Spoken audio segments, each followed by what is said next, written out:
Uran wala sa iyo. Kung nagasiling kita, nga nakilala nato ang Diyos, pero wala kita nagatuman siya magatubo, ang aton ginasiling, hindi kuno ano, hindi kamaturan, nagabuting kita.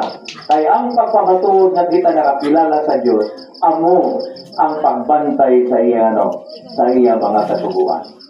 Ano kahimpit nga pagkamatinumanon ang luyag sa Diyos na makita sa aton? Do ano kahimpit kinahanglan bantayan nato ng kasubuan?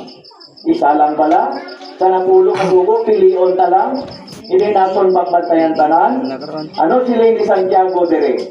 Santiago 2, versikulo 10, nagasiling, kayang bisan sino nga magbantay sa bukos na kasubuan, apang nakasayop, makasayop sa isa kabahin, mangin malinapason siya sa talan. Kung masiling ito, tigin bantayan kong siyang, isa lang wala ko, bantayan.